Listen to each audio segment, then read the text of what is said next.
Welcome back to City on a Hill Gaming, a tabletop RPG actual play podcast. Let's meet the team. Hi, I'm Grant, and I'm the GM. Hi, I'm Peter, and I'm playing Faramond Bahar, Human Paladin. Hi, I'm Daniel, and I'm playing Ansel, the Inquisitive Rogue. Hi, I'm Ryan, and I am playing Ruach, the Air Genasi Shepherd. Hi, I'm Ben. I'm playing Reepsy Piven, the Satyr Druid. Hi, I'm William. I'm playing Myastin Zarbrax. I am a Dragonborn wizard. We hope you enjoy our show. Alright, welcome back to City on the Hill Gaming. We are back with some good old-fashioned 5th edition Dungeons & Dragons actual play family-friendly content. I have Peter. Hello. Daniel. Oh. William. Hey. Ben. Ahoy, hoy. Ahoy, hoy. Hi, I'm Ryan, and our GM, Grant. Hey. Mr. Grant, all yours, good sir. Indeed. First off, William, welcome back. Good to have you. Thank you. William's back. Yay. So, to catch you up, when last we left our party, they were writing on the back of Ben's character, running as fast as they could. Ben's character is currently a giant wolf spider trailing, I don't know, about 130 theses written on a scroll, mostly basically trailing a bad Yelp review. Running away from the Grey Giant Hostel at the Great Crossroads Oasis. Does that roughly sum it up? Sounds effective enough. Yeah, Yep. I can live with it. Good. What you doing? I believe the plan was to head down Shard Pass Trail towards the Oasis thingy there. The plan was Shard Pass Trail? The plan was to see if nothing would actually stop us from leaving, I think. Was what we were attempting, because the impression we were given was that you basically can't leave, so I wanted to test that theory. By leaving, yes. Aggressively So. All right. So you guys were doing this, if I remember correctly, you didn't spend the night. Got there. Did you spend the night? I don't remember. It's been a long time. I think we spent one. Yeah, After, I think we're Okay. I want to say heading out, Daniel like, first thing in the sneaked morning. into the building. Yes, he did. Into the back part of the building, and then I think we spent the night outside, and then got up and decided to take our Dramatically wolf depart. spider and go home. Yes. I guess. I assume one of you is driving Littlefoot in your wagon. Sure. Cool. Yeah. Let's go. Sure, why not? That's not also on the back. We totally of the don't wolf have spider? that. We totally don't have Littlefoot trailing behind as the spider pulls the wagon. That would be ridiculous. I thought Littlefoot we was would never on do the such a thing. spider, and we were on Height of Littlefoot. nonsense. This game's far too serious for having things like a spider pull a wagon. What are you talking Don't about? understand. Yeah, that's also completely out of character for the group. I don't know, like. Yeah. Ansel has never participated in any sort of chicanery. No. Shenanigans, a few, but chicanery, never. Certainly not since we started recording this evening. No. So it's roughly midday-ish. Sounds good. You guys are then heading roughly northwest, maybe a little more westerly than that. Not quite west-northwest, though. Up towards what you know is another oasis that is missing. You also know that you are, at this point, pretty much due south of Orlun the Rhyme-Handed's castle. Oh. So we're Here-ish. here-ish. Yes, Yeah. in fact, you are there, Hey, Oh. where the You Are Here thing is. where the You Are Here token is on the map. This area is pretty much flat desert. There are a few wispy clouds in the sky. Nothing particularly exciting, which perhaps makes it a little unusual when you start feeling little patters of something falling on your skin and hearing what you would swear is the sound of rain. It's not gonna be Ansel rain. is going to get out his oversized big floppy hat. Yep, there we go. Excellent. I like that the idea that he just pulls this out of hammer space. Like it's not produced from a pack or anything. It's just like reaches off screen and pulls this hat from nowhere. Like I just unsheath it like a sword from my back.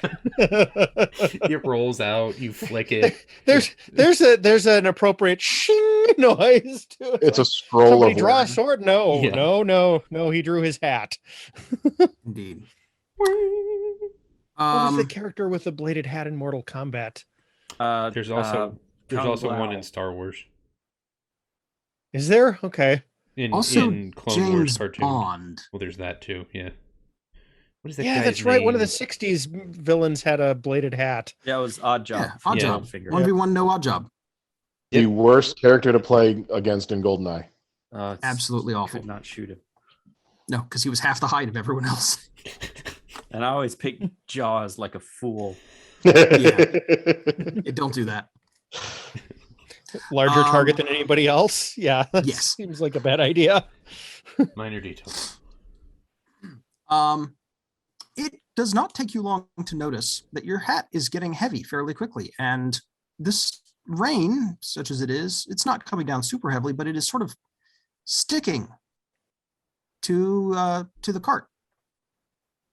I'd like Oh, to sticky rain. more My closely favorite examine this kind. water. Is this in fact water? No, Is this in fact some kind of dangerous chemical? no, it's sandstone. It's raining sand? Ouch. Nope. It It is liquid stone falling out of the sky. I am both really intrigued and also concerned at the same time. Wait, this is lava? Nope, didn't say Oh. that. Liquid sands. Okay. It's liquid You rocks. do It's- remember how's that there is a difficult? small problem of the elements just completely falling apart out here. Right. Okay. Oh yeah. Okay. Sorry, I can't. When you say sandstone, I can't unsee Minecraft, and so that's throwing me. Okay, so I've got an immediate question here. We have a druid in our party. Do you think we can safely navigate just like up this way? Because it's starting to seem like time is of the essence here, and this might be where the problem is. Toward the castle. Yes. We might lose Littlefoot because that is mountainous. I mean, traditionally, lizards are very good at climbing rocks. Well, the wagon at least. That's kind of whatever. Wagons are less good at climbing rocks. Yes. Yeah. Traditionally. Wagons aren't usually very good at climbing anything by themselves. Nope. They're kind of helpless that way. Why do we even have them? Because they can carry an enormous amount of stuff.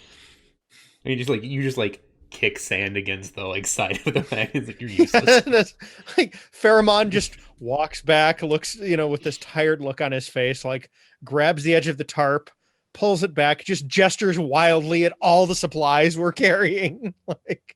Ringity bells! The faint hiss of stone falling gently on your supplies. Yeah, it just covers them up again, Sighs heavily, goes back to cart. Yeah. So I Gets think back in the driver's seat, just pats the cart affectionately. Don't listen to him, cart. You're a good cart. Who's a good cart? Yeah. Yes, he is. Yes, they are. I don't know what to do now, to be honest. Well, according to our map, there is no road to the castle. It is a desert, though. I mean, presumably it's just desert until there's mountain. Yeah. But so it's like, what I'm saying is there's not another should be noted. road that we can use. So might as well. You can see the mountains in the distance. They're only 12 miles away. Over to the base of relatively the flat desert. I mean, it starts to get hilly, but honestly, the hills, they kind of rather abruptly become mountains. You've got more hills, honestly, to your northeast at this point. Okay. I mean, yeah, sure, I guess. Yeah, I We managed to leave, but I don't really know what we're going to do now, and that partially concerns me. But it was my idea, so I mean, it's just I never thought I'd get this far. Yeah, I never thought we'd make it to this point, so I really don't know what to do now. Yeah, I suppose wagons north. How do you jockey a spider forward? Well, I only have 3 hours in spider form, so I'm feeling by the time we left city. Well, I mean, the spider is fully sapient. He can still understand us while he's in that form. It just, in my head, it requires further assistance. You thought hurting cats was bad? Try hurting spider. Just tap on the right, spider. Tap on the left. A good, giant, hairy, terrifying wolf spider. I mean, what? Yeah, okay. I mean, I guess we hi-ho, wolf spider away. Excellent. Littlefoot follows. He's starting to kind of. Somebody may want to do something about the stone beginning to encrust his back. Yeah, that seems like a good idea. So it solidifies. It turns into stone once it lands. As it kind of hardens. Yeah. Okay. It's not immediate. You can see little beads of stone running down the sand next to you. Just as a better analogy for our listeners, what we're basically dealing with is thin concrete falling from the sky. Kind of, yeah, but without any moisture. Like, it very clearly does not have water in it. It's just sandstone that is kind of trying to fill that sort of elemental gap. Proceeds to remove Daniel's hat and place it on Littlefoot. I wouldn't know my hat. We got a broom. You can just stand on the back of Littlefoot and just keep sweeping. Sweep him off. It works. Can you wild shape into a little tiny monkey, and we'll give you an appropriately sized broom to sweep the back of Littlefoot with? Only if somebody has a hurdy-gurdy that they can play. Hurdy-gurdy. Actually, is there any druid spell that would allow you to affect the weather? Not that I can. No, not that I currently have access to. I don't think resting's going to get us anywhere here. I don't think Guardian of Nature is going to do what we would want it to do. No, I'm working on some very old versions of D&D that you could do some sort of control weather stuff with druids. I mean, if I had the cantrip for gust, I could just keep it blowing away from him, but I don't. I think that's probably. I think control weather is on the druid list, but it's higher level than we are. Yeah, it is pretty high level. Yes, it should be noted. This is not like a severe danger. He's just complaining. Oh, well, he always does that. Yeah, that's not new. Okay, I mean, yeah, we keep riding then until something prevents us further from doing so. So we'll head north to see if we can get away from the liquid stone. Yep. All right. Those of you who are proficient in perception, give me a perception. Give me a perception check. Ooh. I can ooh. Wait. Ooh. Oh, that's not great. Only 9. A 14. 8. I perceived poorly. You perceived poorly. Aston, much too busy being distracted by the bizarreness of stone. Looks like Pheromon and Ansel are our two most perceptive ones here. You guys actually notice two different things. Pheromon, there is someone keeping pace with you, kind of off to your right. Okay. As you're heading north. This is after a couple hours of travel, by the way. Ansel, there's some movement from behind. A good bit behind you, but kind of you look back and see the trail of wagon ruts and footsteps in the sand already mostly blown away, and you're pretty sure there's something else back there. I think someone is following us. Do you think he's using the same wind we are? We've got somebody off to the right here too. Faramond will point. I wonder if this is somebody from the Oasis come to helpfully guide us back to safety. Cough, cough, wink, wink, nudge, nudge. Exactly. What kind of something is following us? Like, what can I tell?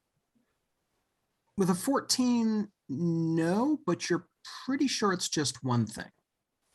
And it is in visual sight of us. Barely. At any place where we would lose sight of it, is there, put it this way, is there a place where it would lose sight of us by natural topography? Not many, unfortunately. You're kind of out here in relatively open desert. I mean, we're talking really just like dunes up and down a bit. Yeah. Some basic topological variation. I like where this is not going. A whole. Because I could throw a pass. I could throw a pass without a trace on us as a party. Oh, I kind of just want to round a corner and then stop. Yeah, that's good too. And then let them catch Hi up there. with us. Yeah, that too. Oh, hi. Also, I can erupt Earth. Not even pretend to be doing anything. Just like stand there and wait. Like one of us is looking at our watch when the whatever it is comes around the corner. Like Daniel's made tea. We're all just kind of like, oh, hi. How are you? Yeah. I will have made like siphon, like Japanese vacuum siphon coffee. I blame I'm totally down for that plan. Okay, so Grant, can we somehow facilitate rounding a corner where we can just abruptly stop? Tell you what, make me either a stealth or a nature check. Just one of you. Oh, not me. Okay. I would like to take the help action. I would like to make the stealth check. I'm gonna make a pass without a trace cast. What does yeah, absolutely pass pass without plus trace. 10. Plus 10 to stealth, plus the help action, and then Daniel rolls. So that's a. And notably, it just includes you can't be tracked except by magical means. Yeah. I had a monk who used pass with trace quite a lot, and it was excellent. It is a pretty busted spell. No, it's not busted. It's just fun. It does its thing. It's the only thing that helps clerics not get seen. Or most paladins, for that matter. You can absolutely do that. And then make me that. Let's see. Ansel rolled a 20, so plus 10 on that. Yeah, you guys absolutely can. You can do one of two things at this point. You can try and lose them, and with a 30, even out here, you'll stand a decent chance of losing them, especially because you're not leaving tracks anymore. If you change direction for a bit, could easily do it. It would require changing direction for a bit, but you could do so. The other option is setting up an ambush so that, you go just a little bit and then find a good spot. Ansel's, doing a good job finding a spot where you can kind of, okay, well, I could hide here. We could all hide Littlefoot here. And then, as they're following our tracks, we know that they'll see this and we'll come up over this dune all of a sudden, that kind of thing. Yeah, we're kind of thinking like a non-violent ambush, like just. Yeah. So yeah, well, I'm not saying you come up, metaphorical into an arrow or something. Yeah. Yeah. As much as I like the effect we would have of just showing up like we were waiting on someone, I think out here in this environment at this particular season, located entirely within this desert, we would probably stand a better chance of just losing them. Because even if there were to be following us, though, I know, but in this environment, even if there is an altercation, it's not going to be pleasant out here. Well, my other concern is the losing them's not permanent. It's like there's every good chance that just we keep moving and they catch up with us again at some point. Well, yeah, that's why I'd really change direction for a bit. I'd really rather like confront these people and have this out. And if they decide to get violent, well, we can knock them unconscious and leave them with, a jar of water and directions back to the oasis or something. But and an umbrella. Yes. And a couple of good berries. It's a full service merciful D&D party. Merciful D&D party that we're running here. Yeah. And they wake up with a pillow and a wafer thin mint. Just like wafer thin. One little wafer. And 2 good berries. Yeah. All right, a little note like, here's your aspirin, here's your water. Don't do that again. Have a nice day. Like yeah, if we want to, if the rest of the party is in favor of just seeing who's following us, then yeah, I can arrange for an ambuscade of the peaceful variety. A chance meeting. Okay. Now, it should be noted that if there is something moving, you're really kind of focusing this on whatever is behind.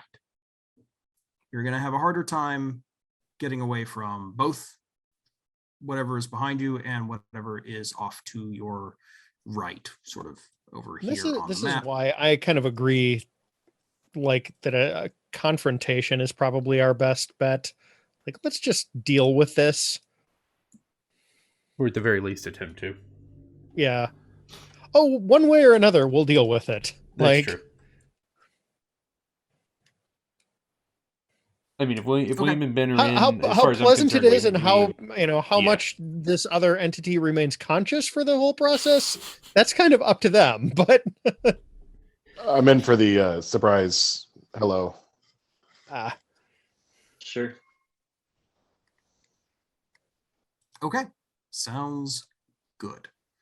You guys set up then on the eastern side of a dune, waiting for whatever is behind you to approach, keeping an eye out. You can, peering over the dune, you see it. In the meantime, if you're kind of glancing back behind you and over your shoulder, you can now see what looks like a small party approaching, and Pharamond, you recognize them immediately as probably a traveling family group of the desert nomads out here. Oh, okay. At that point, it's like, hey guys, these are probably friendlies. Let's make sure that we've got an inventory on what we can spare in supplies just in case they need it. Fair enough. This may be a family that's been affected by the loss of the oases.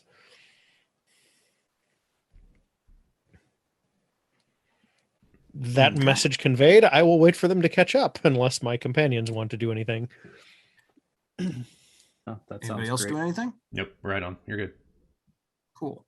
It looks like they are in fact heading roughly towards you, but you do see at last the person coming up behind you, and it is in fact a person. It's a single humanoid.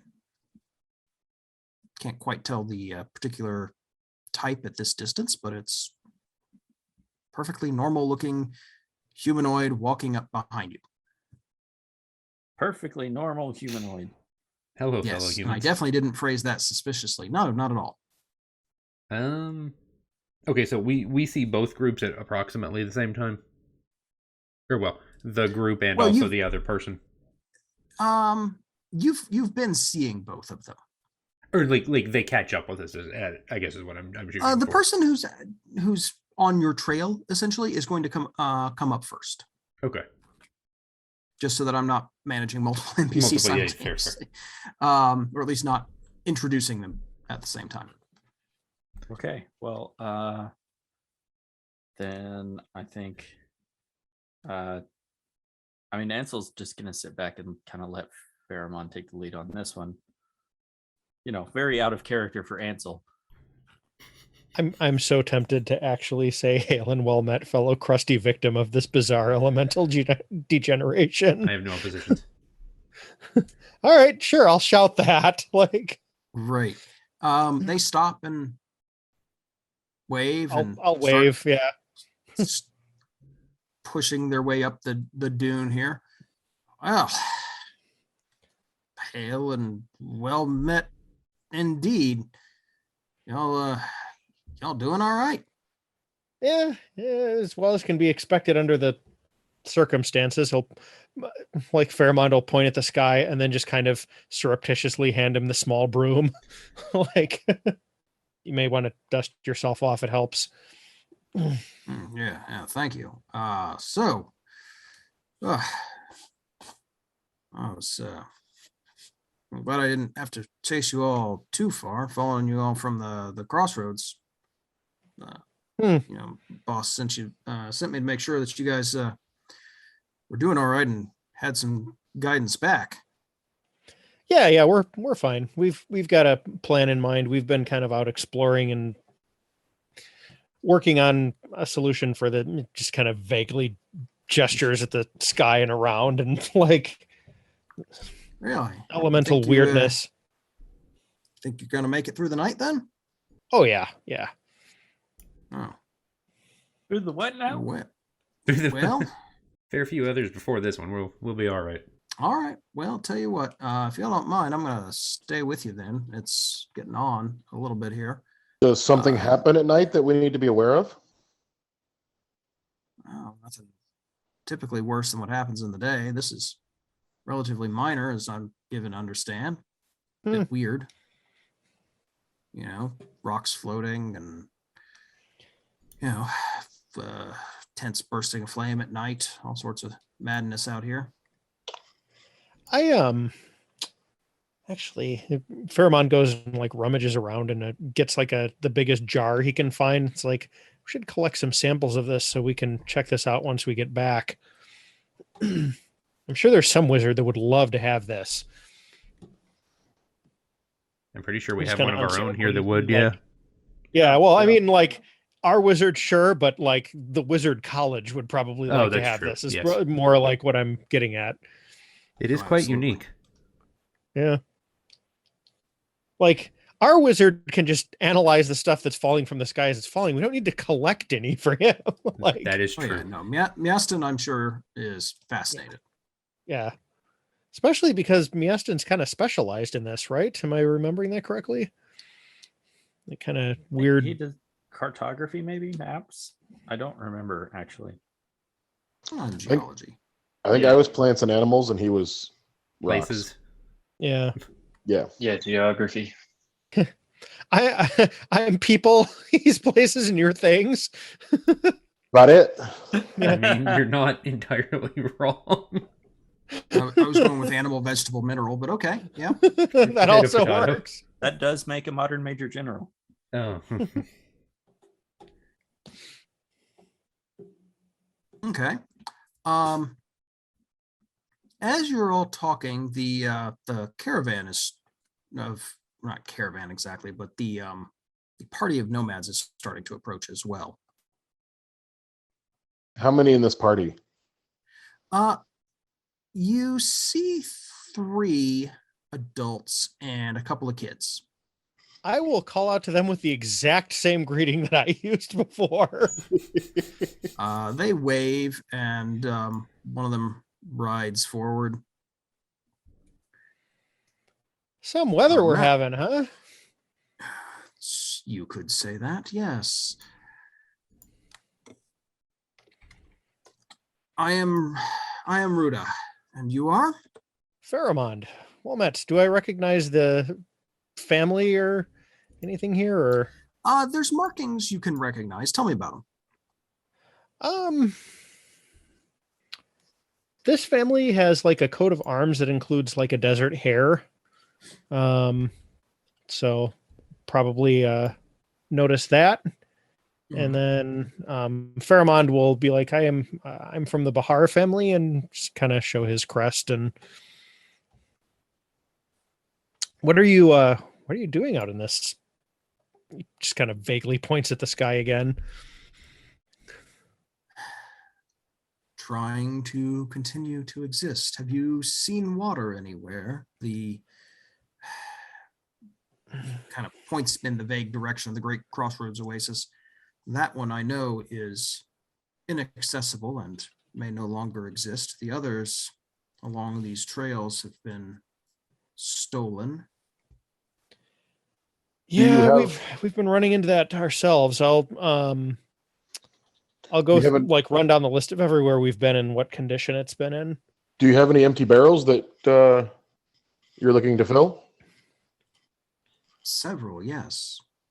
We can help you out a little bit if you wish. I walk over and create 10 gallons of water. Okay. He'll have to probably, unpack them, but okay. Yeah, he'll if you're gonna tell him, yeah, I can do this. Yep. Cool. He will happily unpack them for you. That's a good start. That will last us. Always go full Lambert. Is their wagon in okay shape? They're not using wagons. They tend to use. They have just kind of almost a sledge, you could say. Oh, okay. It seems to be something that they can, if they need to, disassemble pretty quickly and carry. Okay. But they have a few kind of basically ponies that they're using to pull this sledge that's holding everything. But their equipment's all pretty lightweight and something that can be packed up and put away if needs be. Makes sense for traveling. A heavy wagon like what you'd use for a caravan trail doesn't really do well in narrow passes and, if it's going up into the hills, that kind of thing. And I may have missed this. The singular person that was following us, you said we couldn't determine kind of... Well, not at that distance. No, yeah, they're human. Human now. Okay, that's what I was looking for. Thank you. I am totally fine, like, demonstrating that we have magical means to thwart what's going on here. Just about anything necessary, if necessary. Yeah.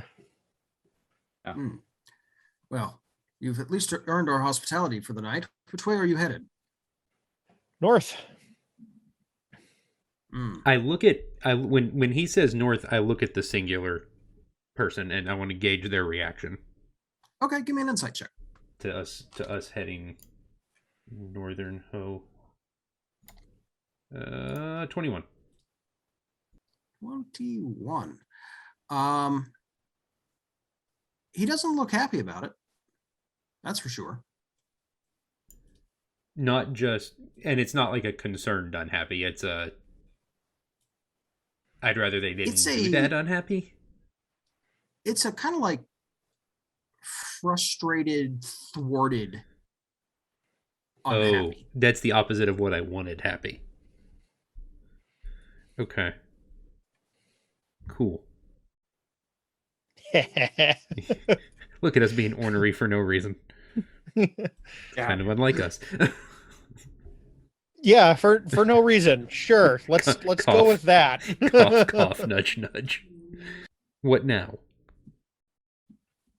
I'm directing that towards the group more than I am just in general. So we were essentially offered, like, where are we staying for the night, or like what are our plans? Yeah, just real quickly, that was the family offering us hospitality, not the lone traveler, right? Yes, definitely. Okay. Excellent. Does this family seem to have an obvious leader of some kind? You're talking to him. Okay, so I want to I'm guessing there's probably some way I can signal this guy that I need to speak to him in private without being super obvious about it. I want to do that. if you guys are kind of milling among the family here, trading goods, that kind of thing, you can easily make that happen. Okay. So I am basically going to, because, this is the culture that I am from, these are my people, I'm going to tip these folks off that we have some disconcertion. Not quite confirmed suspicions, but very nearly confirmed suspicions about what's going on here. And that it would be very helpful to us if they could help keep an eye on this individual overnight. Okay.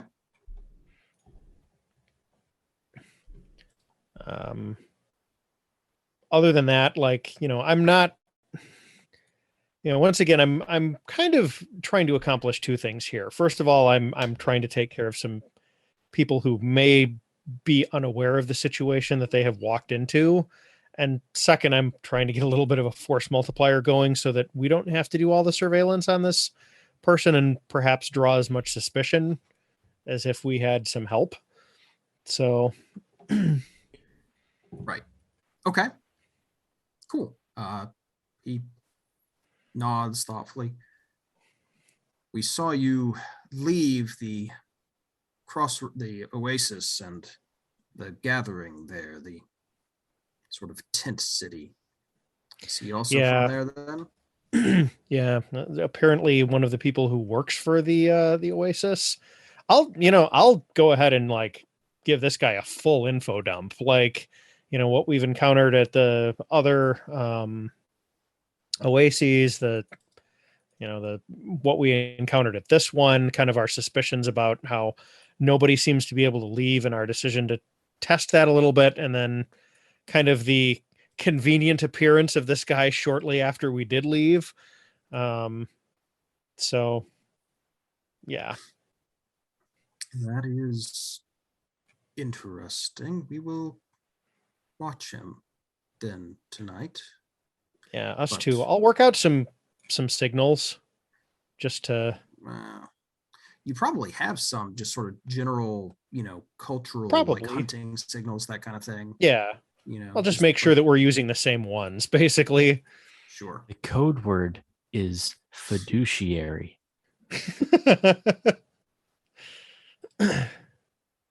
Stop making up words. That's always Ansel's code word. I thought it was fungible last week. Oh no, I thought those were the onion flavored ring snacks that I got at the gift shop. No, they're the onion flavored mushroom snacks. Oddly enough, both are true.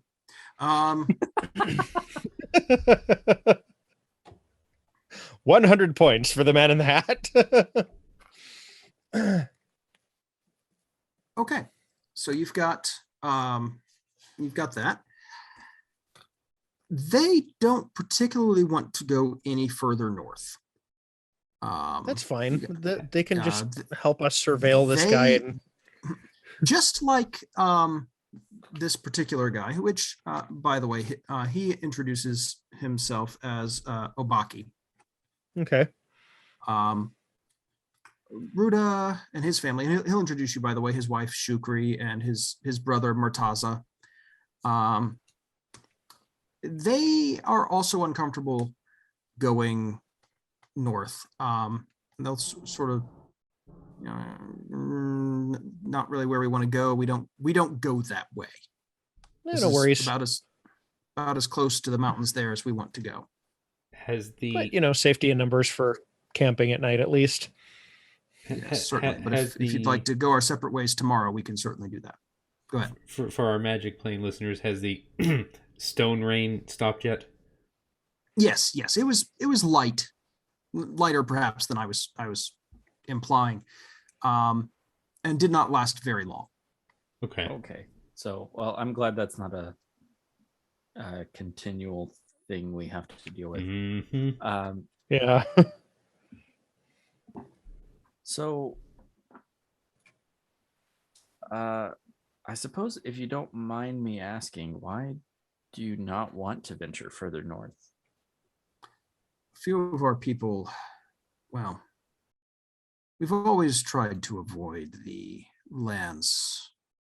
The mountains are not hospitable, especially those around the castle there. And he will point, and you can see very faintly in the distance, sort of up, nestled among, not exactly at a peak, but kind of partway down a slope, maybe nestled in a saddle between two mountains. There's a sort of cloud, like it looks like a cloud just sitting low down in the mountains. You'd almost swear it was a patch of fog. I have a lot of concerns. I have a few of my own. That castle has been surrounded by fog for years, so we try not to go there. Whose is it? You say try not to. Have you had no choice but to go there? Occasionally a few have gone recently, trading what they had for water and occasionally labor. Who resides They come there? back okay? They come back, but then the price is high and they must return, and many stop coming back, not because they are dead, but because they have found employment of a sort working for the giant. I see. A giant lives in Company the castle. store. Oh, what? When you say employment, do you mean working at the hostels or possibly more of the harassing passersby kind of employment? He shrugs. I mean, the sort of things that a castle needs, I suppose. Guards, porters, gardeners, laborers. I believe a few have been approached at working at some of these new hostels that have been appearing. So paid work. Yes, though little and not enough that a man can fully support himself. There is always the pay is always a little too low, but it is there, and it allows one to buy food and drink easier than searching out water in the oasis, especially these days. I see. Baramon's jaw is clenched so tight that it's like sticking out by his ears at this point. Like,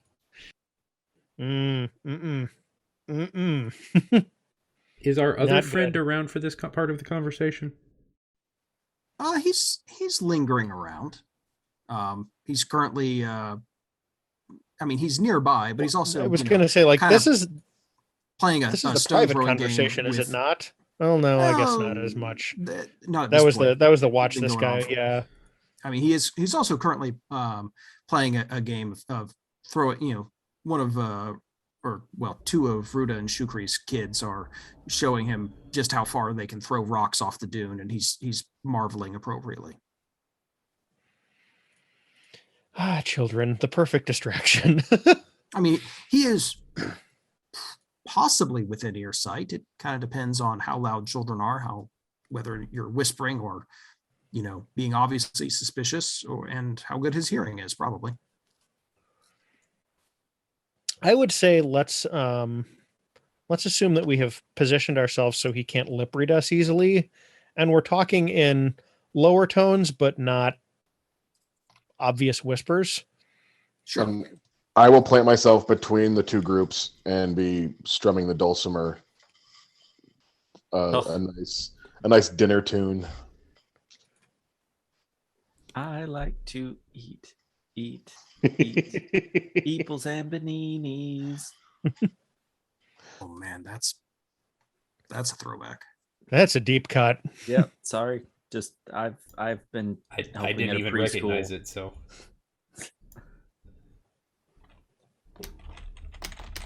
It gets stuck in my head at least once a month. Oh, no. You poor soul. Yeah. Oh, Barney. Okay, good. You know what? Raffi still holds up though. It's fine. Okay, so we know a little bit more about the castle. Is it?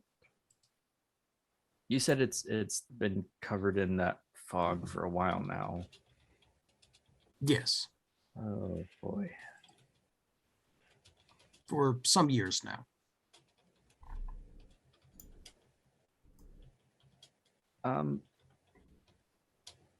What sort of wildlife could you expect on the mountainside?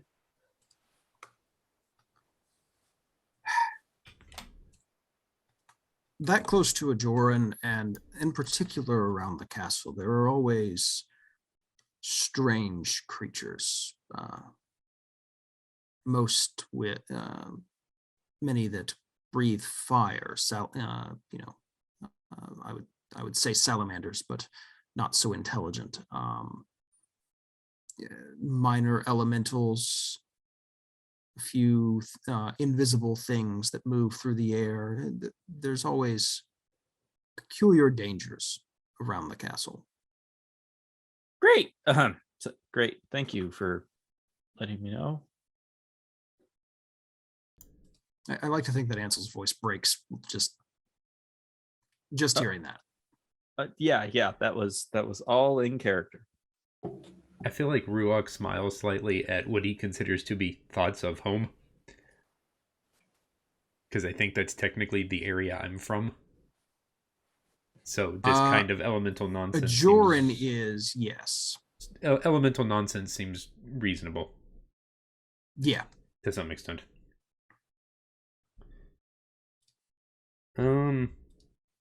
I mean...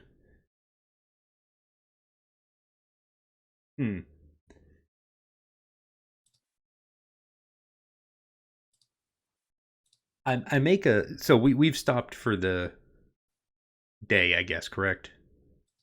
Yeah. Probably at this point, yeah. Okay. I'm gonna try something and we'll see what happens. I suppose it would be best if we determined watches for the evening. Who is available? I suppose would be the question to start. Pharamond will raise his hand. Ruok raises his hand.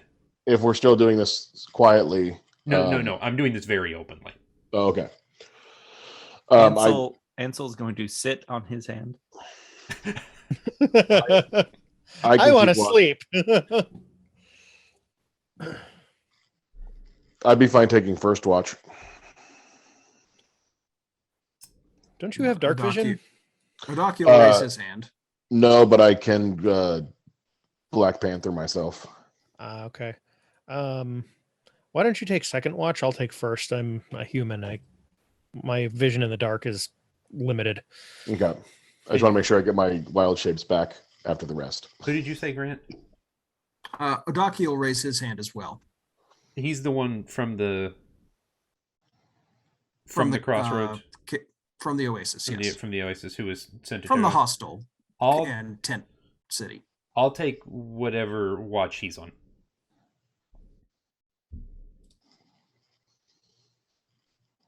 Okay. When he raises his hand, I will make eye contact with the other nomad family. Just kind of.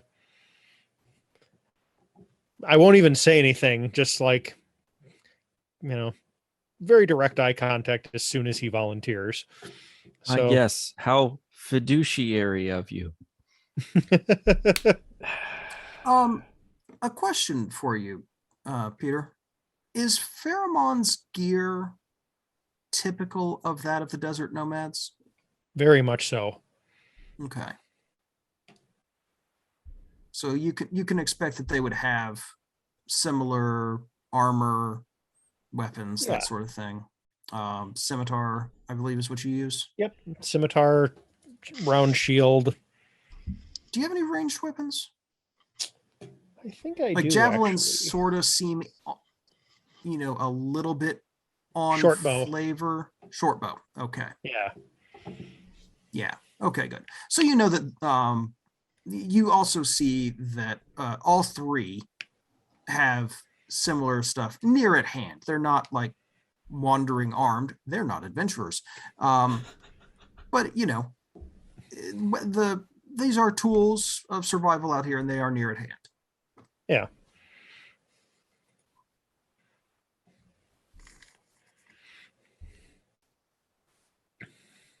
Okay. Cool. Yeah, I guess we begin the watches. Indeed. So who was going first? I was. Cool. You've got a small campfire built, a few pieces of charcoal, kind of largest pieces, a bit of your supplies as well. Watch, the first watch honestly is more, everybody kind of staying up, telling everyone's stories, still awake and talking, that sort of thing. It takes a while really for everybody to finally say, all right, yep, we're going to sleep. You've got your tent set up. They've, got some tents set up as well. Odaki looks a little baffled. He's kind of got the impression that he's not allowed in your tent and he's not allowed in their tent. So he has borrowed a blanket and is going to curl up on the sand and I'll give him I'll give him like an improvised tent. Like, okay. I'm not going to be cruel to this guy. I'm just suspicious of him. So that's fair. And just 3 sticks and a tarp and you'll make something work. But I mean, if he doesn't know that, I've got a +5 to survival, so I'll rig him up a nice improvised shelter that he can hang out in. He's got it's a good enough lean-to to give him a sense that he is in fact sheltered. Yep. Good enough. All right. Your watch, it's not exactly without incident. You're kind of close to the hills. There's a little bit more animal noise out here. There's a tiny amount of scrub plant life out here. Frankly, it's nice to see it. It's been a while. Yeah. So it is nice to be in an area where there's a little more wildlife, and that it's been a while. So you're kind of jumping at, oh, that's a mouse. Oh, that was an owl. That kind of thing. It's not a lot. Keeps you busy, keeps you on your toes. Yeah, and I mean, at this point, it's kind of like, oh, that's, it's nice to hear you, random creature, Yeah, I imagine it is. All right, so who's got the second watch? I think I have one. Okay. Yeah. So I have blind sight for 10 feet. Wild shaping into a giant wolf spider. Dark vision for 60. And I use the wisdom of the creature or the wisdom of myself? You use your mental stats. My mental stats. So perception. Hey, 19. Excellent. Very little is getting past you. You also are probably reveling in some of the wildlife activity here. Trying not to go spin webs and catch small things. Okay. And then you go and wake up Ruok and Odaki? Yes. Cool. Odaki... Mom... 24 minutes. I am still in spider shape. Yeah. Oh, we talked about this. I love this. I love this mental image of this gigantic spider just like walking over and just very gently like reaching one of its long hairy legs out and just kindly shaking this person awake. Like, you know what? I'm going to ask that we stop that conversation. That's actually hitting one of my like discomfort spots. Okay, sorry.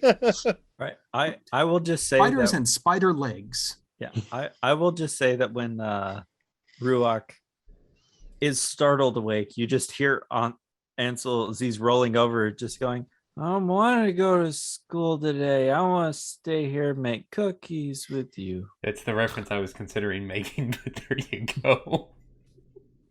God, I love that scene so much. I'm gonna make cookies with you. For those, I guess, under a certain age, that was the original Space Jam. And Daffy Duck, I think? Yes. But Mom. Fair enough. Yes. Okay, so, yeah. Ruach wakes up. Yeah, okay. Yeah, lunchtime. Cool. What? Friggin'. Okay. Rook, you and Odaki are sort of pacing around a little bit, kind of watching other ends of the camp. Make me a perception check of your own. Okay. That. Nope. That's a natural one. Perfect. That's not the word I was going to use. It takes you a while to realize with your 7 that Odaki isn't with you anymore. Okay. That you can see. Oh, crap. Do I still see everyone else? Well, you because I'm gonna make my way towards Fairmond if I still see Fairmond. Well, Fairmond is back in the tent. Okay. When I realize I no longer see him, This is like an hour into your watch, just to be clear. Okay. Yeah, I'm gonna make my way back towards our tent.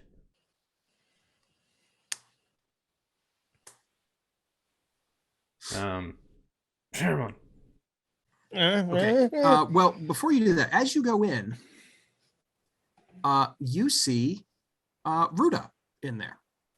Okay. With his scimitar raised, about to bring it down on Miaston. Oh, okay. Looks at list of spells. If you have hold person, now would be a great time. That is further down the list, actually. I'll go with that instead of what I was looking at. Yes, we will hold the person. Great. Hold person. DC 14. Yes, give me just a second. That is a humanoid? Yes. I don't like that you asked that question. Well, you know. That's only mildly concerning. One has to ask certain questions. I don't like certain questions. The spell doesn't seem to work on him. As he brings that scimitar down right onto Miaston. Miaston, I have bad news.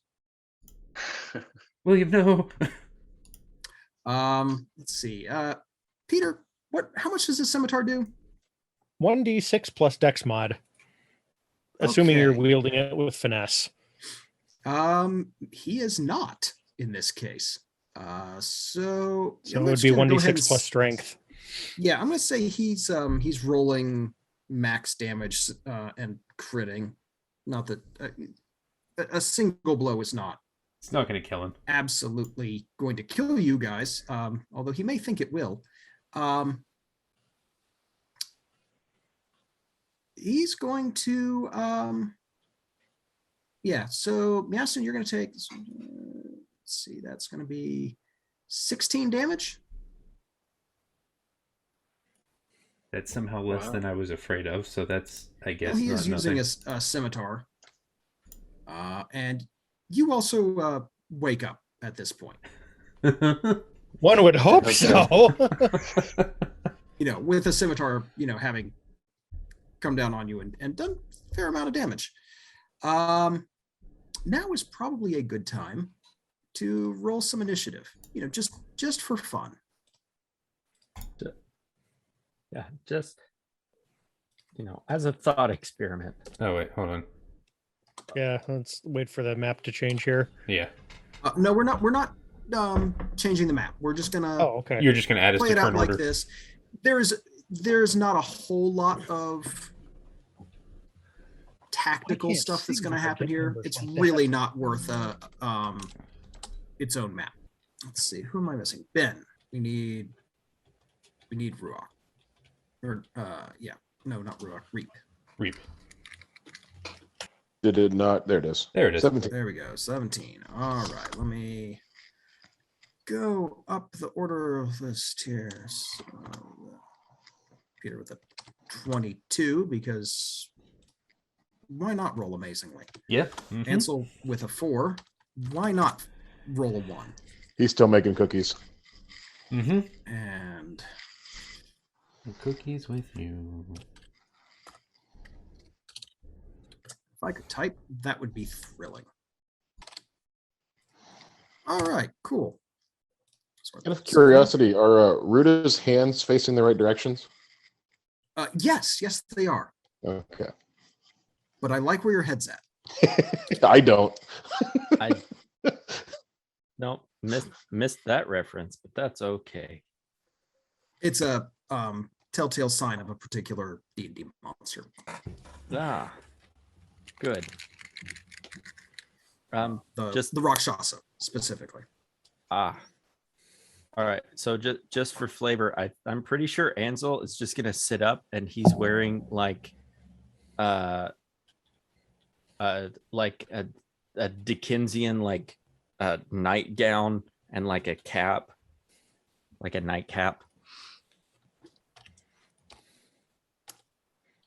Dickensian, like what Ebenezer this seems very Scrooge much had. in flavor. Yes. Okay. Let's see. Right now, I'm gonna kind of adjust the turn order briefly here. Miaston, you've just been woken up. What are you doing? Abruptly. Or I guess not. What are you doing? But like, what's your reaction here? What's Miaston's instinct to? Oh, I'm being attacked. I've been woken up. This is awful. Probably using the breath weapon. Ooh, I like it. Ooh. I like it a lot. Good startle response. That's Aggressive, fine, and yes. I'm here for it. Yeah. Well, it makes perfect sense. That's the, instinctive, I don't have anything on me kind of stuff. I like it. Cool. Well, you can also use it at the same time as you scream. I think this is the first time we've done this, right? I think maybe one other time.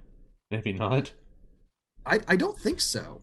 Ooh, 14. I think this is the first chance I've had. Normally it's longer range combat. That's true. 13. He just misses making that save. So that's awesome. The save is 13, isn't it? Nope. Shoot, I got those numbers mixed up. Not to Yes, ruin he just our... barely saves. Yes, so Sorry, okay. Takes 7 damage. Does that in any way affect the fact that he looks like a humanoid but isn't? Not right now. No, it does affect the tent, however. Minor details. Oh dear. I mean, not in a your tent is on fire kind of way, but in a that was a really bright flame in the middle of this tent, and there's going to be some scorch marks, and I mean, you probably want to put some of this out. I hope we get our deposit back. You've lost your tent kind of thing, but maybe do something about it. There may be some mending spells required, is what I'm saying. I've got that. I'm fine. I've got that. We're okay. Okay. So, Miaston, realized... you've gotten kind of your response in. Ruach, you have tried something. Ruda has done his thing. Pharamond, you've been woken up by a shout and then a roar of belching flame. And Ruda is standing over Miaston with a bloody scimitar. Pheromon just kind of flows out of his bedding, grabbing his shield and his scimitar as he stands up and makes an attack. Sweet. Love it. Do it. Like every reflex that he's got just kicks in, but it's not good enough to hit. No, well, I mean, you are in close quarters. This is sudden. We understand that you rolled an 8. It all makes perfect sense. Reap. Reap is gonna roll up and heat metal. Ooh, excellent. Aimed at the scimitar. Yes, I like it. That's really good. So what's your save DC?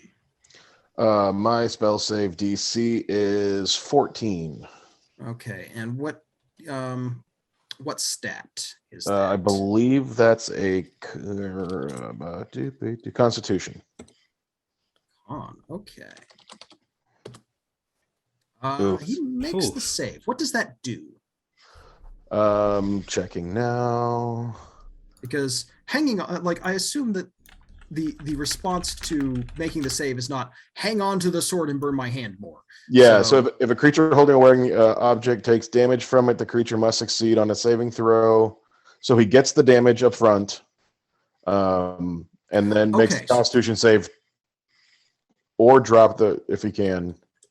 Yeah, if he doesn't drop it, then disadvantage on attack rolls. So the Constitution saving throw means he can deal with the heat, or he has to drop it.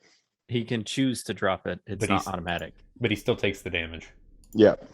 He takes damage either way. Okay. And if he doesn't drop it, he has disadvantage on attack rolls and ability checks until the start of my next turn. Okay. You know what? I like that. He's going to drop the scimitar.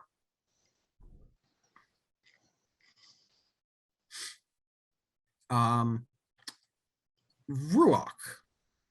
We're kind of back to you. And bear in mind, a lot of this is all happening at once. You know, for all that we do this in turn order, this is a chaotic 6 seconds of everybody trying to do everything at once here. Ruach's going to slide further into the tent. If you roll them and beyond, it uses them. Nice. Okay. Cast Cure Wounds at second on Miaston for 11. Okay. And then just kind of, I may not be able to get exactly there, but I want to position myself between, like, basically right there next to him, right there next to Ruda. And I'm going to say something in character that I have decided out of character, and you feel free to stop me, I guess. Okay. I don't exactly know how to process this. I've made a decision out of character, and I'm just going to go with it.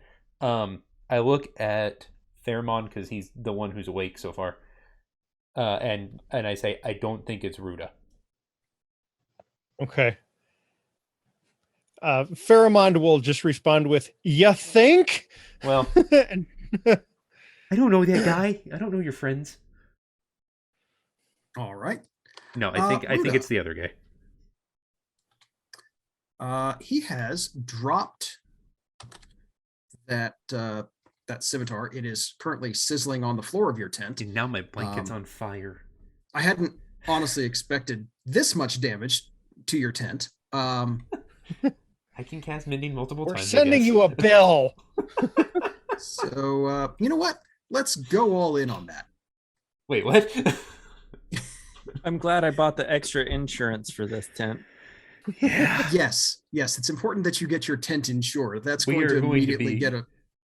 It's gonna solve this problem. We're gonna be expensive in this bad boy, like you don't imagine. The tent renter was very persuasive. Great.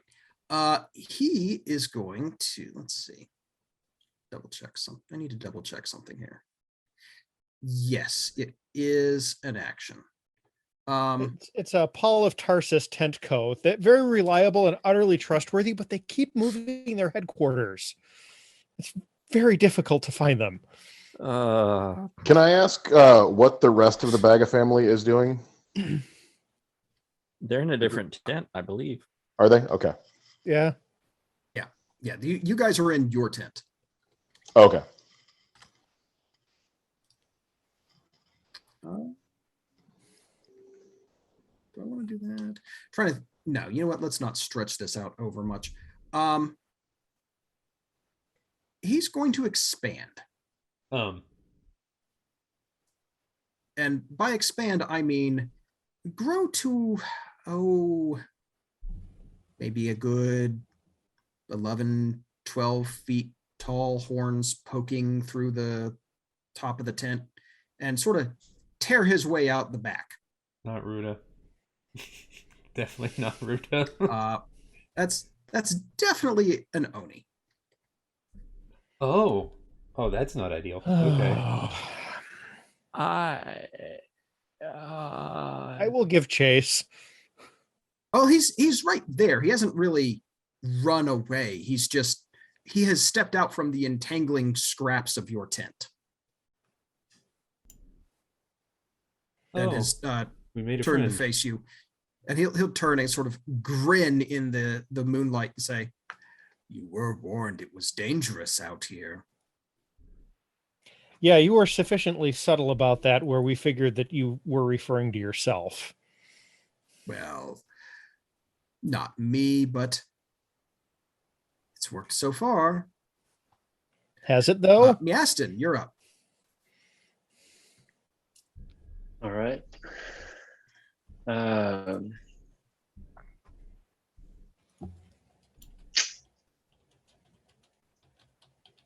I guess since the tent has sufficiently been lit on fire, might as well do ice knife and try to cancel that out. Yes. Let's see. Gotta find my button. There it is. It's a high deck save. I like the idea that he has like an easy button, but it says ice knife on it. He just whacks the button. He does not make that save. Any special effects other than the 15 cold or the 15 total damage? I want to say there's something else to ice knife. I want to say it does too. At second level or higher, the damage increases by 1d6.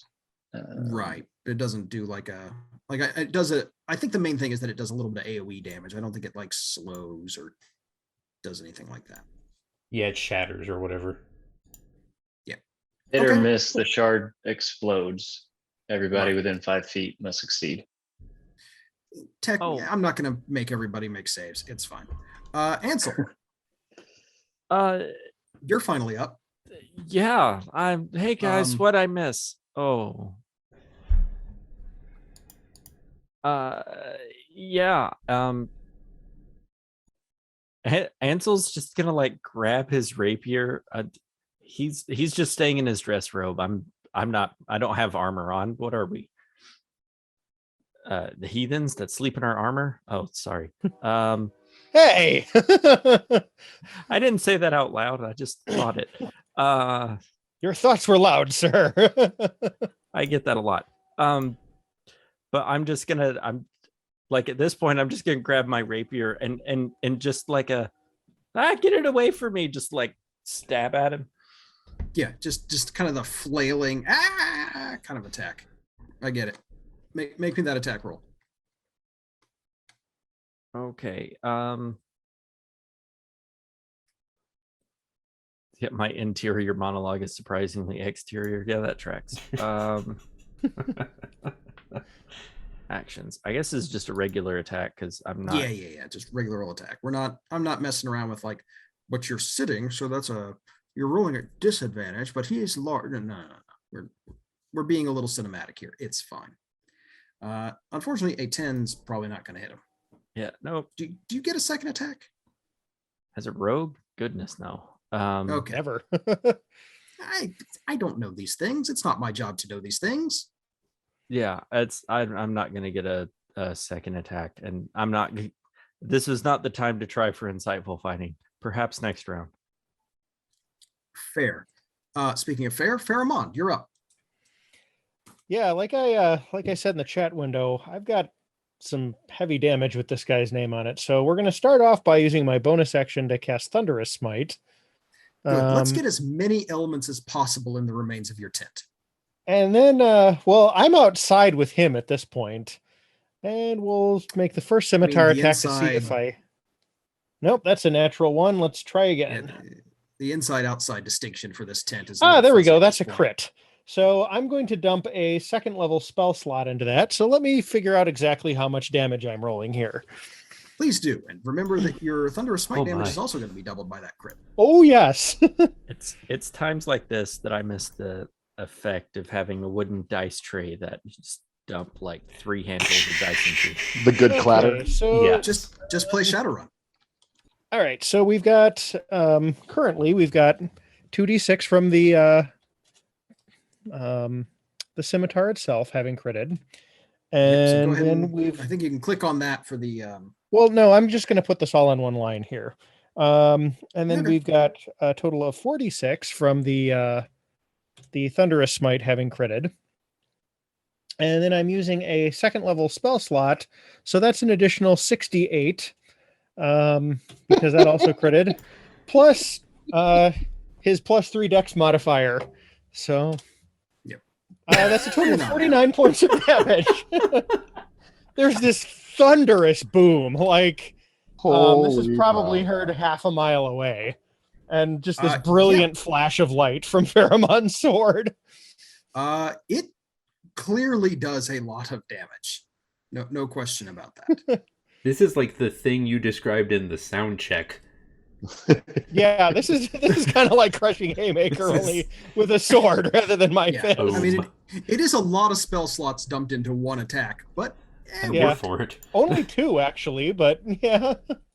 Yeah, but I mean that's a lot of spell slots to spend on one action. It is, but Pheromon is unhappy at the moment. And you know what? That's fair. I'll allow it. All right. Reap.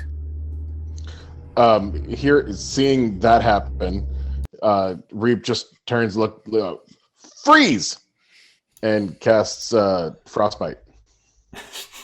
Okay. For 7 points of damage. Yeah, my next thing's I'm just kind of like, 1/7 of what Pheromon did. And I helped. You do get a Constitution saving throw, though. And he just made that with a 21. Oh, just barely. Oh, actually, that reminds me. He needed to make a save against Thunderous Smite, too. Oh, yeah, cool. That's strength? Let me double check. I need to... yes. DC is 14. He rolled a 15. All right. No pushing and knocking over. Yeah. So he took no damage from the Frostbite. Okay. Excellent. Ruach? Okay. I'm gonna take my staff, shepherd's staff, and thwap him with it, and then flurry of blows to thwap him 2 more times, and then spend another key point for Hand of Harm. Excellent. Have we mentioned that we redid your character? I think we did at one point, but I'm not sure if I've actually used it for anything yet. Ruach is no longer a homebrew shepherd class. Ruach is now a monk cleric. Okay, good. I think it's monk 4, cleric 3. It's the opposite of that. It is cleric 4, monk 3. I like it. So it's going to be which domain and monk subclass, just so folks know that too. Oh, you ask a lot of good questions and I don't remember. Where are they?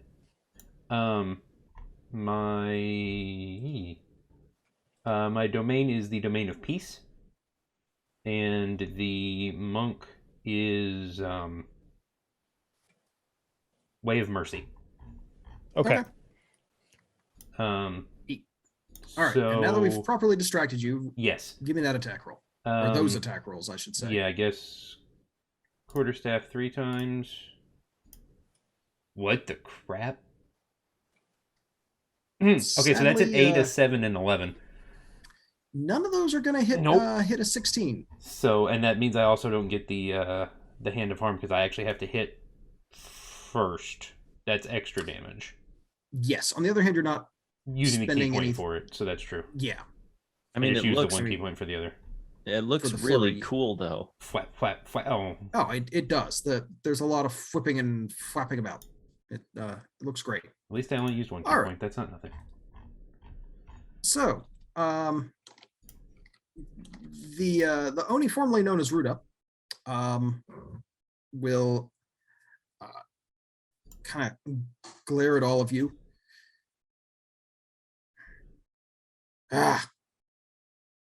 You know what? Told you we could handle what was out here in the desert. Apparently so. Not worth my time, I'll tell you that.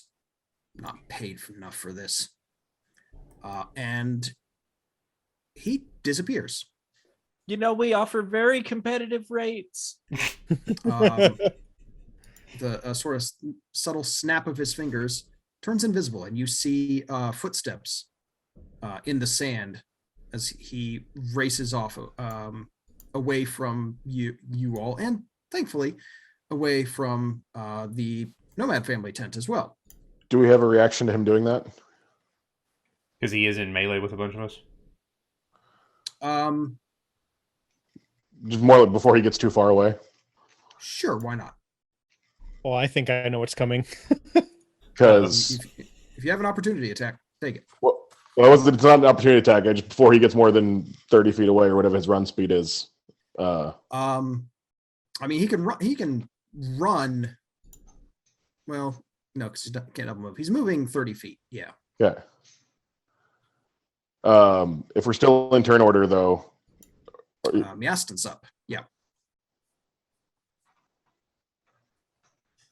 I just don't want to jump lines.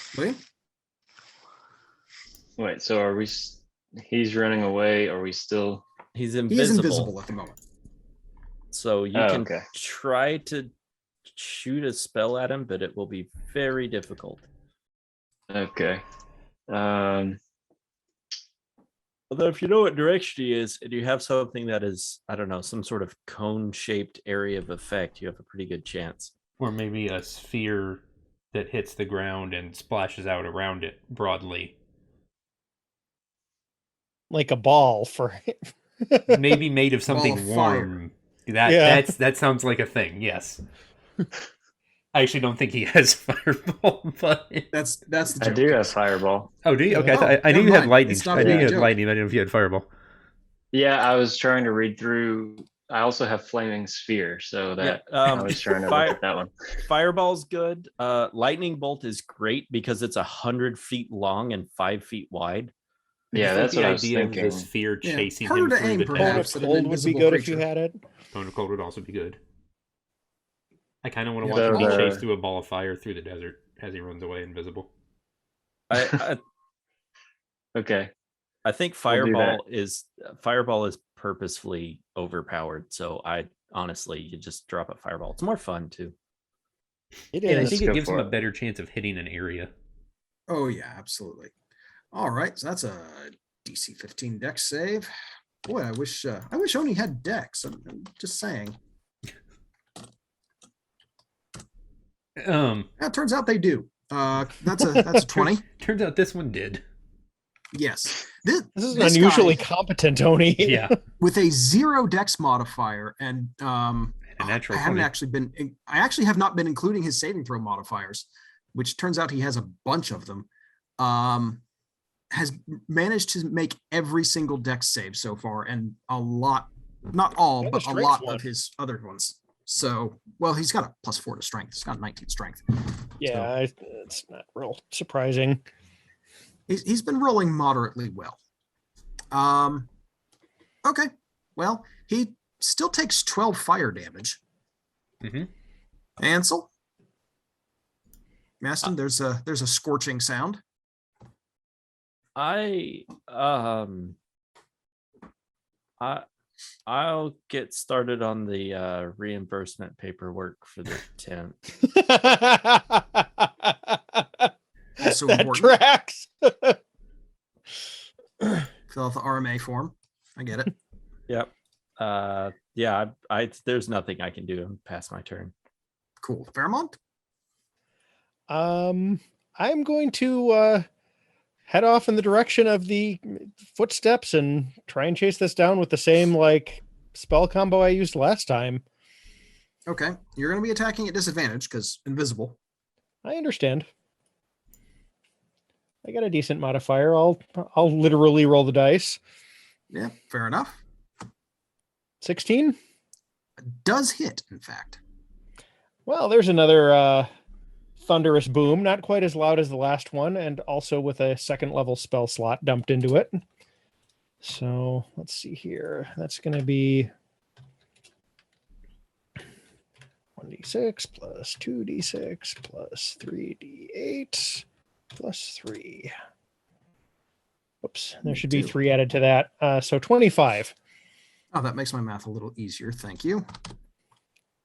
Cool. You connect with something, and there is a grunt of pain. And I have a second attack. Marvelous. Nope, only a 12. Oh. A pity. Reap. Yeah, well.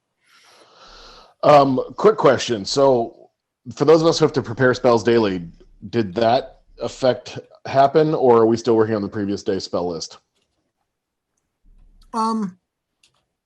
Previous day spell list. Druids regain their spells at dawn. At dawn. Okay. Then I'm going to do what I was originally going to do, which is erupting earth. Oh my. Rolling that now. I think you have to roll it. I don't know. I have to roll. Oh, yeah. So erupting earth, if you fail the save, which is a dex of 14. Sure, why not? Let's roll that next save. Give it a shot. 10. So, oh, shoot. Oh, nope, you know what? The dex modifier wouldn't even help at this point. Okay. I forgot it again, but that's fine. Did it work? Oh, it worked. Yay. Okay, I think Fairmont also needs to make the dexterity save, unfortunately. No worries. 14. Fairmont's probably not at 14 hit points. No. And so that means they both take full, which is 19 points of bludgeoning damage. So what does this look like? I'm assuming since we're on the all hilly side, all of the sand starts to shake, and then just rocks start popping up out of it, in like basketball-sized rocks start bursting out of the sand and flying in every which direction. Okay. There's a chaotic flurry of stones. Fairmont, this hurts. When they all settle down, though, there is a visible laid out Oni stretched out next to you, Fairmont. You're feeling kind of bruised. It is clearly unconscious. I will struggle to my feet and tie this Oni up. Excellent. Tie him up with what? It's an Oni. All of our more rope than I would use for a medium-sized creature. Like his rope, my rope, the company's rope. I also Ben's rope. Cool. Probably some rope that we borrowed from the family. Like at this point, yeah. You hear from behind you a sound, and let me pull up the names again. I apologize. Ruda, Shukri, and Murtaza are all coming out of the tent. Ruda has his short bow. Shukri and Murtaza have swords and their shields. This whole thing having lasted about 10 to 12 seconds total. we got him. We're good. Our tents, but we're fine. Wow, that was intense. Oh. Okay, you don't. Actually, it was only intent. That's true. It was technically only one tent. He did sneak in here with malintent. Hey, that's better. Oh, That's much better. Yeah. Pun Okay, so repair. I'm proud of you and also ashamed. everybody except Ansel levels up the end of session. Yay! Everyone I except knew Ansel also takes 1d6 of psychic damage. I knew No, not that's just making me. puns would benefit me at some point. Yeah. No. So yeah, So that was a time. that certainly happened. Also, I learned from reading my character sheet that you don't have to be able to see someone to guiding bolt them, so that's fun. That's true. Because that was next turn, but that's not necessary. Yeah. Because punched Peter him in the definitely- face with a rock. Peter definitely did, half the Oni's hit points in one blow. 75 points I of was gonna damage, say, roughly. Yeah. He did about 90% of the damage. And I was also there. About 60%, honestly, because they have 110. Peter did 75, but they also regen 10 hit points every round. So I didn't realize that. Do not make a paladin with all of their spell slots angry. Yeah. They also fly, but I figured that was a little unfair. And they're not humanoid? No, It's a they're a giant. giant. Oh. Huh. That's the point. It's a giant. That's unfortunate. Yeah. They can shape change into the form of a small or medium humanoid. Sure. Sure. But their type is not humanoid. Huh. And here I thought this was going to be a doppelganger. Similar sort of thing, but a little more fun in this case. Yeah, no, the Oni is definitely a much more challenging encounter once it changes shape. So, well, yes, although in this case, an it's Oni more by on theme itself, too.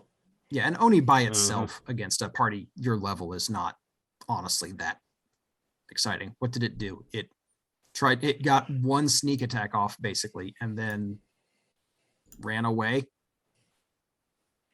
But it looked really cool doing it. It looked great. But, Yeah. The it mind's didn't eye have- visuals were A+, but it's it could only do so much by itself. But its goal was clearly frame Ruda for some sort of attack here, and then have you guys return to the safety of the camp. Cough, cough. Okay. Or something like that. Right. Well, now we have an Oni tied up, and so that's a thing. And Ansel's gonna just Pheromone will look at Ruach and be like, boy, our suspicions keep getting confirmed more and more, don't they? In ways I don't like. Yeah. I'm just gonna take a very official looking. I'm gonna get some letterhead, and I'm just gonna write on it. He's pulled out the stationery. I'm just gonna write "Return to Cinder," and I'm just gonna pin it onto the Oni. Address unknown. No such person. No such phone. Dawn's what, 2 hours off, probably at this point. Around there, yeah. I don't know if you want to try and go back to sleep. You've got an unconscious Oni to deal with. I technically already got my sleep, so I'm fine. I did use almost all my spell slots, though. Yeah. I technically already got my sleep, so I'm fine. Definitely sounds like me in the morning, I'll tell you that. I'm already refluffing my pillow. Pheromone will probably do some breathing exercises to help bleed off the adrenaline and then turn back in himself. I'll use a couple uses of mending to try and make this sleepable for the night. Ish. I don't think the tint's gonna work. I think it's totaled. Reimbursement. Let's just say you may need to spend some time making repairs. Okay. Like minor rents and gashes. Yeah, mending will handle that. It's Oni gonna be a battle? little. Let me put it this way: you Oni's all wearing now half have of it as a shirt. some new blankets. Victory. Canvas. They're very sturdy. That's reusing your resources. No, you could, like if you stop for a day or something, put it back together. Ruda will give you what he's, anything he's got to act as a tent. It's probably not going to be as nice. That's fine. We appreciate anything regardless. Yeah. Oh, I'm definitely crawling into the lean-to that we made for the. Oh, for him? Yeah. Oh, did he have any stuff? Like a bag or like a documents? A satchel of some kind? No, actually, he doesn't. He's got a large, well, I'm not even going to bother with that. No, he does not. And there's nothing on his person. He's wearing a giant size suit of chainmail. I mean, sure. He's got a few odds and ends, but there's nothing especially. And he didn't leave anything convenient. In the lean-to. No, actually, he didn't. Okay. Worth a shot. Yeah, understandable, but did we recognize him from the Oasis? Because he's someone I had seen while we were there. Give me an insight check. And I'll take either him in Oni form or him in human form, whichever. Because I guess we've seen both of him now. 14. He looks vaguely. His humanoid form looked vaguely familiar. I don't like the implication that there are more than just a handful of employees in that group now. You also very vaguely remember the other Onis who were working, or the other Oni who was working the counter, right, and the one in the back, right, vaguely referring to a third. Okay. So then you shapeshift, and then you follow us, and then you... Great, okay. But beyond that, I'm afraid there's not a whole lot that you remember about it. Okay. Can we call this as our stopping point, actually? Yeah, actually, that's exactly what I was going to do. Okay. Fantastic. Very interesting. I have comments, questions, and concerns. Marvelous. And Ansel has paperwork to file. Oh, so much paperwork. It will remain to be seen which of those is the larger pile. Yes. Yeah, no, that's accurate. I mean, there's so many extra forms I could fill out, though. But I want you to fill every single one of them. I want you to do it in front of the Oni, and every time he thinks you're to the bottom of the pile, I want you to pull out more. Can you do like a 5-minute recording at some point, Daniel, of just like Ansel verbalizing filling out paperwork that applies to the campaign so far? Sounds great. Oh. All right. Ryan, yeah, like every single form related to this or not that you can do, like catch up on all the paperwork. Indeed. Ryan, I want to upload that. Yes. Send us out of here.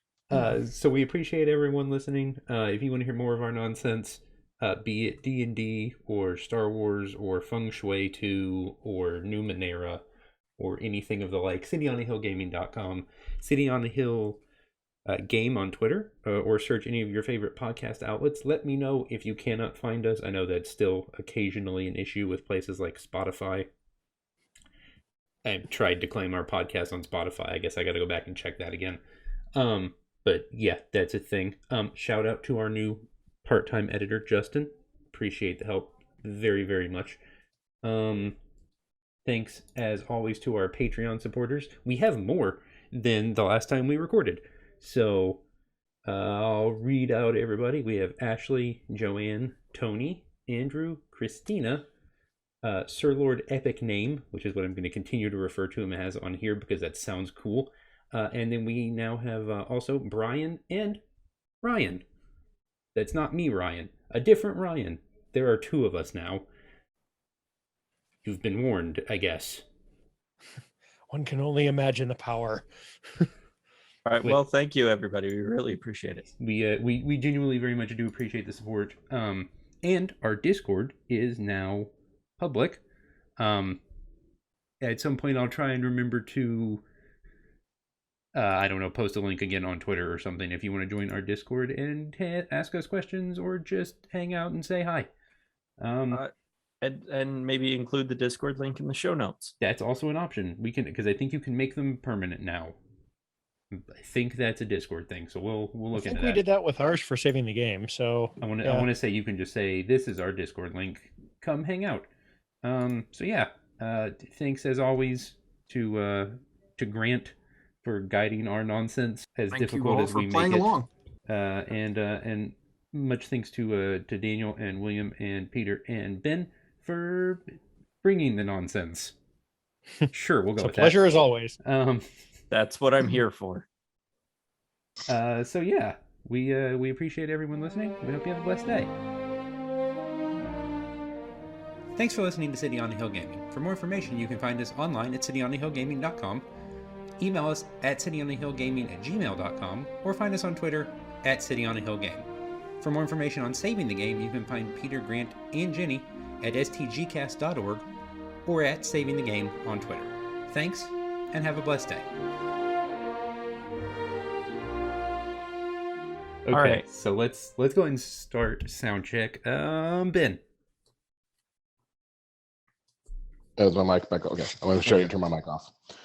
15 birds and 5 fir trees. Their feathers were, their feathers were fanned in the fiery breeze. But funny little birds, they had no wings. Oh, what shall we do with the funny little things? Roast them alive or stew them in a pot? Fry them, boil them, and eat them hot. I'm sure I'm supposed to know what that is, and I don't. From The Hobbit, isn't it? Yes, it is. Yeah. All right. Very nice. Well, then, Daniel. Excellent. Winner, you go next. Okay. Thieves auction for 4 red sorcery. No. Set aside all cards in play. Starting with you, each player chooses one of the cards set aside and puts it into play, tapped under his or her control, or maybe not. I can't tell you how to be. Repeat this process until all the cards have been chosen. I intentionally didn't read Helm of Obedience to avoid situations like this, and this is what you bring me. I'm both proud and disappointed. Okay, since we did magic cards, Daniel, what is the following? It's an interrupt. Counter target artifact or enchantment spell. That spell's caster gains an amount of life equal to that spell's casting cost. It's green, and I don't remember the name of it. It's from Mirage. Its name is Illumination, and it casts for white. Oh, I got that confused with another one. There is a green card that like counters artifacts and counters an ability of an artifact. I think I got it confused with that. I do like the flavor text though. A brilliant light can either illuminate or blind. How will you know which until you open your eyes? Ooh, yeah. Mirage has weird counter spells. It also has Withering Boon, which was 1 and a black interrupt, and counter a creature spell, lose 3 life. And no one expects that. No, they don't. But I kind of want a copy now. I have one. I don't like the art. That probably means I'm not going to like the art. Grant. Whelm. Whelm, also known as release or hatch, is the first of 9 Frisbee flight periods, according to Dr. Stancil E.D. Johnson in his classic work, Frisbee. The other 8 periods in their proper order: wedge, insertion; well, climb; wax, waft, that means float; wane, waste; warp, that's turn; and was, touch.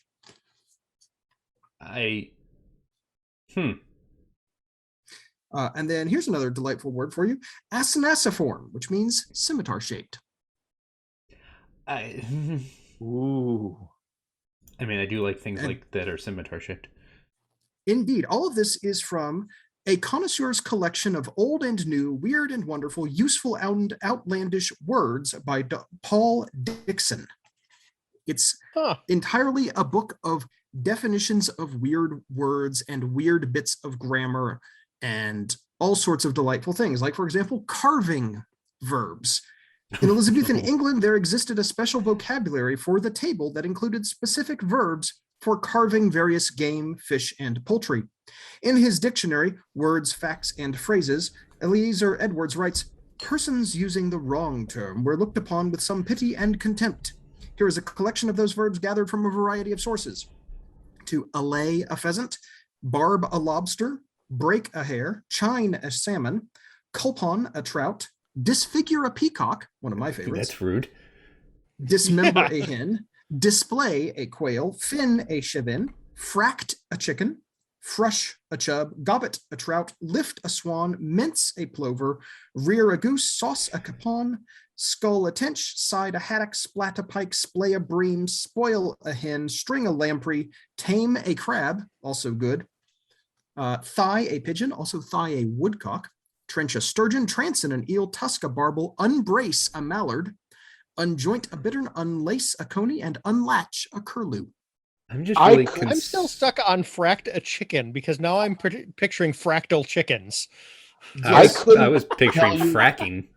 I couldn't tell you what half of those animals were. I'm glad that's not just me. A lot of them delicious. were fish. Some of them were the delicious. rest of them birds? Yes. Birds and fish and different types of game. Okay, well that's something. This has chapters on bluff words, body English, Burgessisms, decorative words, drinking words, game names, fighting words. There's one that we probably need for this game. Yeah, maybe save that. Let's see, human conditions, markings, measured words, monsters, neologisms, outdoor words, performing words, psychoneologistics, outdoor which words? is in quotes, and I'm here for that. Let's see, soused synonyms, an entire chapter on alternatives to saying he's drunk. And temporal terms. There's 52 chapters in here. It's delightful. What are neologisms? Neologisms are new words. Oh, that makes sense. Sounds like a lexicographer's dream. It's a bit of pop culture kind of stuff, but it's just delightful, you know. I was going to say, example, you guys remember the Bush administration, right? For example, there is a special word for things other than bookmarks used by people to mark a place in a book. Bibliorts. Okay. This is something biblio, I would... the Greek prefix for book, and orts, an old little used term for scraps. I would read this book for 20 minutes and then retain nothing because it would be all too much new information. Absolutely. But I'm it's super wonderful. into. I got it super cheap off Amazon. A friend of ours brought a copy for a get together we had for my wife's birthday. Looked through it. It was delightful. Got it on Amazon. Worth every penny. Since I can't remotely follow what just happened there, yeah, Peter, your turn, I guess. Okay, so I have a quick question before I read this. Uh-oh. This will come out after November 5th, yes? Sure? Yes. Yes. Okay, perfect. Yes. Crushing Haymaker. Third level, evocation, attack, thunder, unarmed weaponry. Classes, cleric, herald, sorcerer, warlock. Casting time, 1 action. Range, self. Components, verbal, somatic, and material. Oh, wait, excuse me. Vocalized, scene, and material. Duration, instantaneous. Saving throw, special. Your fist reverberates with destructive energy and woe betide whatever it strikes. As part of casting the spell, make a melee spell attack against a creature or object within 5 feet. If you hit, the target of your attack takes 76 thunder damage and must make a constitution saving throw or be knocked prone and stunned until the end of its next turn. The spell's damage is doubled against objects and structures. Cast at higher levels, the spell deals an extra 1d6 of thunder damage for each spell level above 3rd. That is a new spell that I contributed to level up advanced 5e. I'm rebuilding my character to whatever I need to play to get that so that I can say boom a lot. It's a cleric, herald, sorcerer, or warlock spell. Wait. I already have cleric. We're good. Yeah. Okay. Yeah, so this is that big project that I was on. This is one of my contributions to it. And it's actually from an eInsider article that I wrote a while ago. So there's a slightly different version of this out there for like vanilla 5e. But yeah, you'll notice that it's got a bunch of additional information in the spell description, and so this was a cool thing that I worked on, and I'm very proud to have been part of. And this is one of my contributions to it, and it's also my favorite spell name that I've ever come up with: Crushing Haymaker. And this is from Level Up Advanced 5th Edition. I want to make sure I'm looking at the right thing. It is indeed. Yep. Okay. Excellent. Hashtag Yeah, I Level was Up part of 5e. the design team for that. It's sort Been of like working the on that for the Pathfinder. last like year and a third. Yes, it's somewhat similar, as I understand it, to like a Pathfinder-ish take on 5th edition, you know? Yep. Yeah, it's the same kind of a market thing where it's like we're doing a slightly cleaned up and upscaled version of an existing system. Like Pathfinder was the 3.5. Exactly. Exactly. Yep.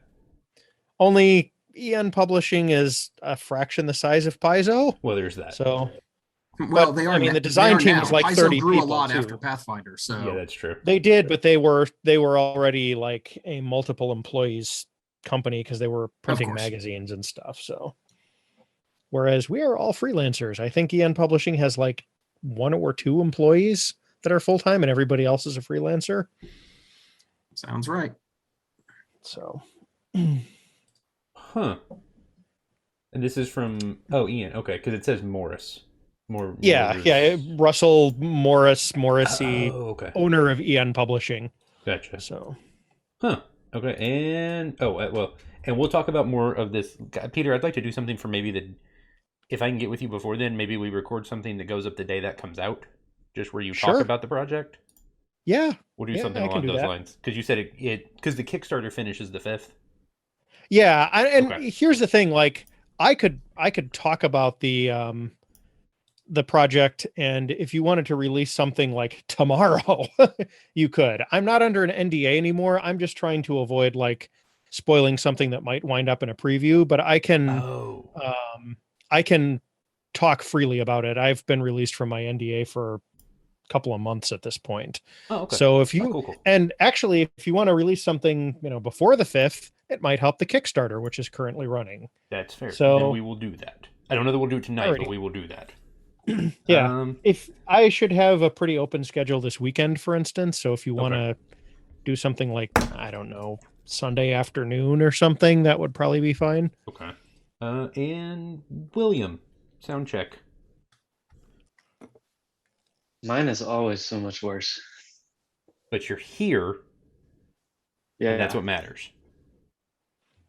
Yeah. Okay. Grant, do you?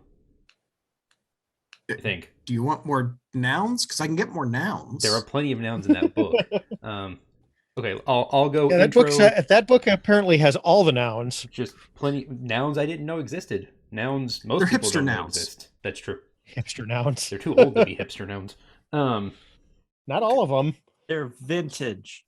No, given by when this book was published, they're all pretty old at this point. Oh, Yes. okay. They're old enough. What's the copyright date on that bad boy, You're Grant? gonna make me look, aren't you? Hold on. I am. Sec. Their grandchildren are too old to be hipsters. It was 82. Also, Oh. what's the name of that again? I'm A totally not connoisseur's sitting here with collection- Amazon open. A connoisseur's collection of old and new, weird and wonderful, useful and outlandish words. By Paul Dixon. Okay, I'll intro real quick, and then Grant, it's all yours.